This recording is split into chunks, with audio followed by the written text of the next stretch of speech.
This is how to punctuate dialogue.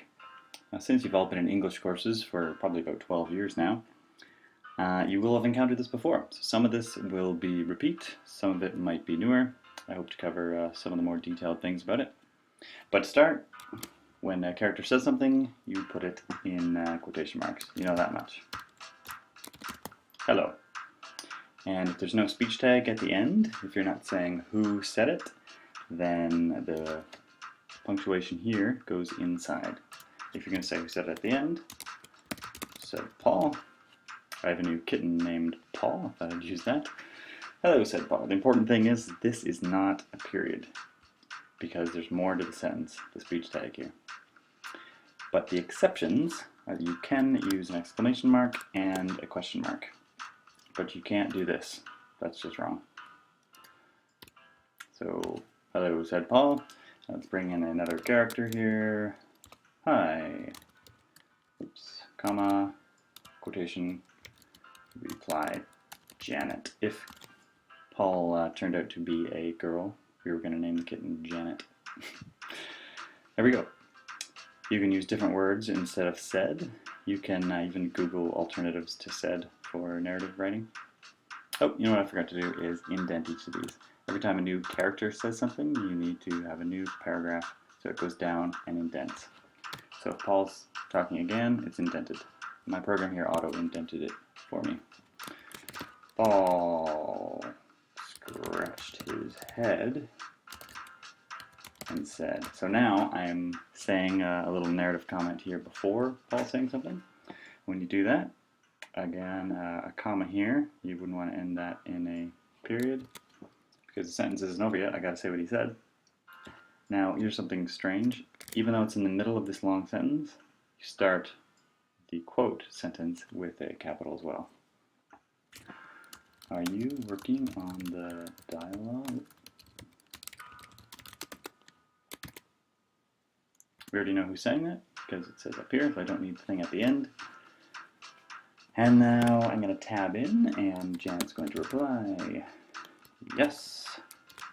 This time I'm going to add in a little, basically split what she's saying with a little comment inside. Yes, she said as she clapped her hands with glee. That sentence isn't over yet, so I'm going to end that with a comma.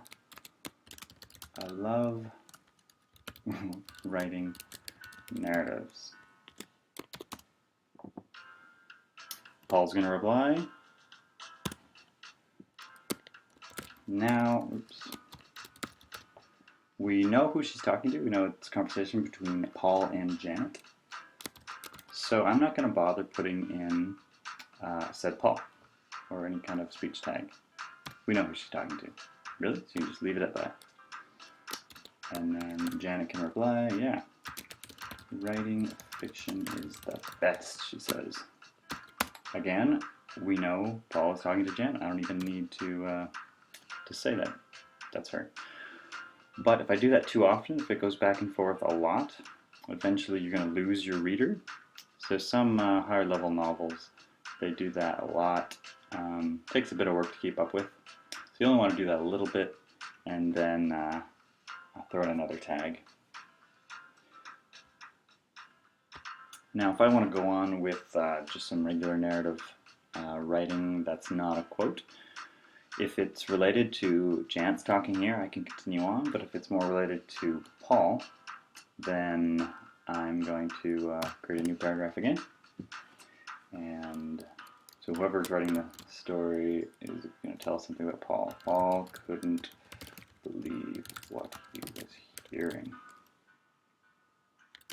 He thought everyone didn't like this assignment. Oh, right underline. Boop. And we already are talking about Paul in this, so you don't have to, you could add something that Paul is saying here. Oh wow, you really like writing, okay? Because this part here isn't directly related to this here, but it's still Paul talking.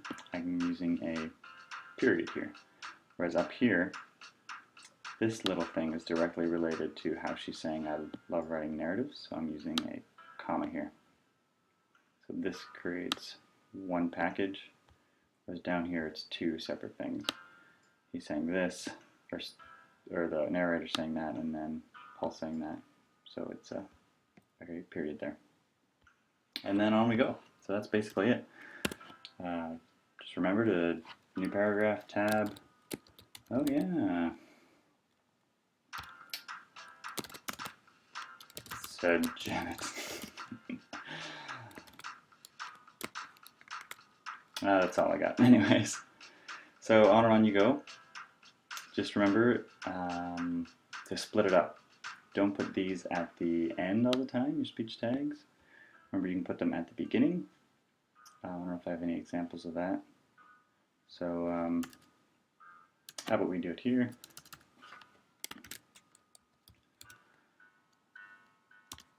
Janet started singing, "Oh, how I love writing." There you go. So that's with the little speech tag at the beginning, using a different word other than said. In that case, she's singing. And that's basically it. Hopefully that's helpful. I know some of that is repetition from what you've had before, but I'm sure it fills in the blanks for the whole package of how to write punctuate narrative. So good luck with your assignment, and I look forward to reading them. Thanks.